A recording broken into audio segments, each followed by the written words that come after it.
Morning, y'all. What's up, guys? I am walking into a workshop that I'm hosting at Capital Factory in downtown Austin. We're doing hot seats with successful entrepreneurs. I run a little group that is focused on getting businesses to 8 figures and creating a sellable process so that they can exit their businesses. That's kind of the whole point of building something, so that you can exit it someday, invest it for passive income while making a big impact in the world. And the conversation came up yesterday in the workshop about the difference between starting a business or investing in real estate. And the reason that this came up was because there's a group of people in our group, which is called the Backroom, that buy businesses. And basically what they do is they partner with big banks, or they partner with what we call institutional debt, which is a fancy way of saying people who make money by lending money to other people who buy businesses. And the conversation came up of, well, that's interesting. We always hear about using other people's money to buy real estate, but what about using other people's money to buy businesses? And I made the analogy that they're very similar, just with a different number of zeros. So what's interesting is, when I got started as an entrepreneur, I was attracted to the idea of passive income. And what I was really attracted to was the idea that you could do something like invest in real estate. You could use bank money or other people's money to buy a house or an apartment building, have other people rent it from you, have them pay for the service on the debt while you lived on the cash flow. But no one ever told me that the same exact thing happens in business. No one ever told me that there are professional equity groups that will have access to money through the same type of financing and buy businesses where the profits are much, much higher. So if we run the numbers on buying an apartment building, after all is said and done, you might profit $2,000 a month or something.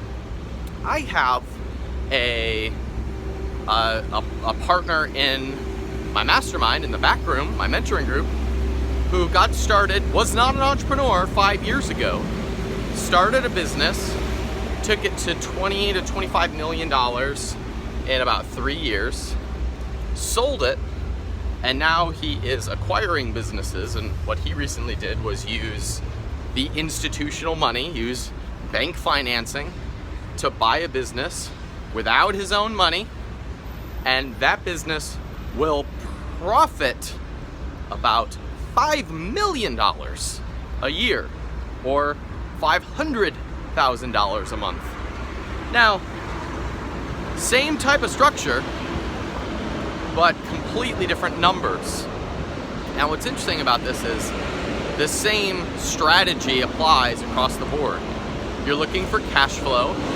You use other people's money and other people's time to get that cash flow, and as a result, you build your empire over time. I suspect, and I've talked about this publicly, that this is how I'm going to get my Cleveland Indians. My dream is to buy the Cleveland Indians and to make them a perennial World Series champion. And I don't think I'm gonna get there making YouTube videos. I don't think I'm gonna get there selling stuff on the internet. I'm gonna get there by going all in over the next 10 years of developing businesses so that I acquire one with other people's money, build it into a conglomerate, into a billion-dollar brand, and sell it for billions of dollars so that I can write a check for the Cleveland Indians. So I wanted you to see, I know a lot of you are looking for the proverbial passive income idea, and you hear about the same ideas over and over again, but that same model applies to not just things like real estate. It applies to business. It applies to multi-million dollar deals that have much higher cash flow. It that same model of using other people's money to make more money is not limited to just people paying you rent. It has the same thing with sales. This is one of the things I was telling one of my mentoring groups yesterday, is that money can't do anything without you. It's so interesting. Look at this chain for a second. In this model, at the very top, you've got banks who lend to, business buyers at 10% interest or whatever it is. It tends to be between 10 and 15% interest. And their whole model is they're going to make a profit on the debt. They're going to make a profit lending money, right? That's their model. And then in the middle, there's the people who buy the businesses or invest in the businesses.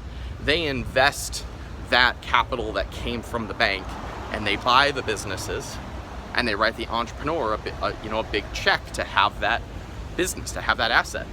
And then at the bottom of the chain, the driver, the engine of it all, is the small business that's taking sales, which is so interesting, because what that means is all this institutional money at the top, all of these big numbers, all this big money is counting on you, is counting on the entrepreneur to make sales, which is why I say entrepreneurs are always building something way bigger than they understand.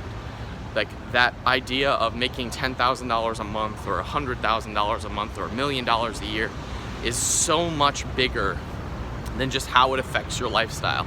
It also impacts the investors. It impacts the people at the top who want to lend. It has ripple effects that socialists don't see. It has impacts that entrepreneurs don't see. Positive impacts of growth. Sorry for the noise. We're in downtown Austin.